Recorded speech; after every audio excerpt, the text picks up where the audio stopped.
Good afternoon. দুপুরবেলা বেরোচ্ছি দেখো, আর এই যে জুতোটা নতুন কিনেছি সেটা একটু দেখালাম, কেমন লাগছে বলো। এই যে রেডি ফেডি হয়ে একটু বেরোচ্ছি, এক জায়গায় যাব, তো সেগুলো আর দেখাচ্ছি না। তো তারপরে আমি অন্য কিছু ভিডিও দেখাচ্ছি। একটা আমি মিঠু কিনেছি সেটা দেখাচ্ছি।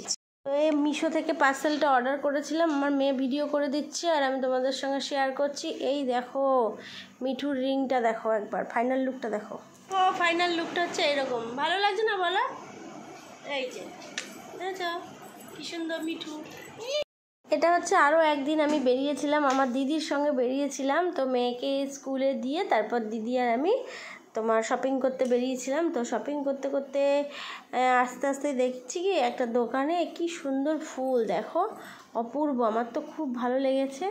তো ওই জন্য তোমাদের সঙ্গে একটু শেয়ার করে দিলাম। আর এই দোকানটা না নতুন নতুন বলতে তাও 7 বছর হয়ে গেছে, আমার চোখে নতুন পড়লো। আর এই যে এই ফুলের টপটা আমি কিনেছি, কেমন হয়েছে একটু বলো তো।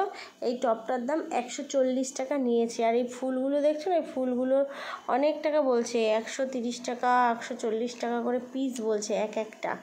তো ওই জন্য আর নিলাম না, পরে একদিন এসে নিয়ে যাব। এখন তো কিনতে আসিনি, তো এই টপটা দেখে আমার পছন্দ হলো, নিয়ে নিলাম। এই দেখো বাইরেও অনেক ফুল আছে, তো এই ফুলগুলোরও প্রচুর দাম। এই যে এই টপটার দামই বলছে 3500 টাকা। আর পাশে একটা গাছ আছে, ওই গাছটাই বলছে 3200 টাকা। আর এই যে সূর্যমুখী ফুলগুলো পিসই বলছে 350 টাকা করে এক একটা। তো যাই হোক, বেশ ভালোই লাগলো আমার দেখে, বেশ পছন্দ। এই যে এই কাগজ ফুল গাছটার দাম 3200 টাকা বললো।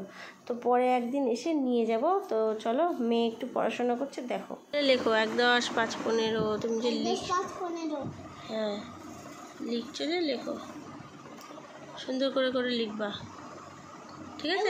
লিখবো না। কোনগুলি?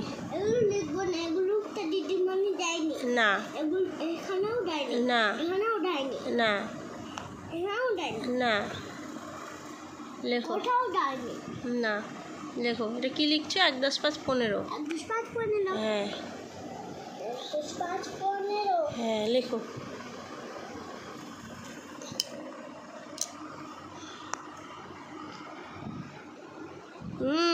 গুড গুড, লেখো।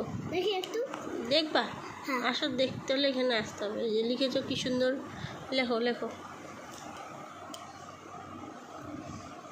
আগে পরেই লেখ, আর কি করবি, লেখ।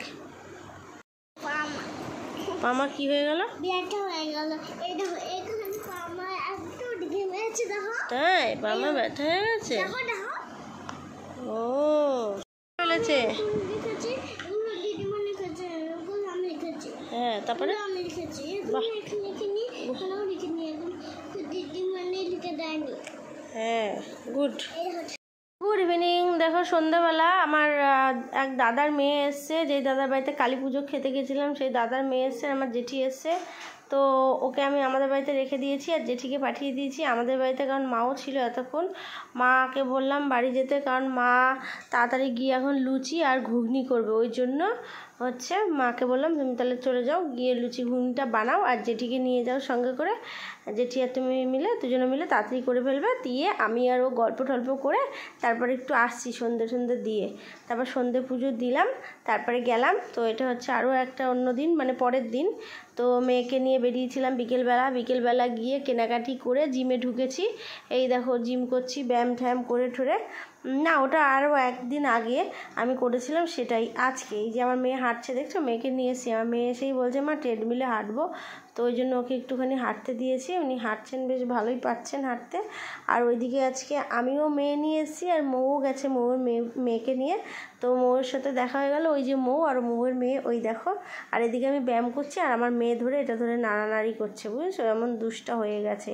এই দেখো, যাই হোক কী কী শপিং করেছি দেখো। এই আজকে শপিংটা করেছি, আমি ভুল বলে ফেলেছিলাম তখন।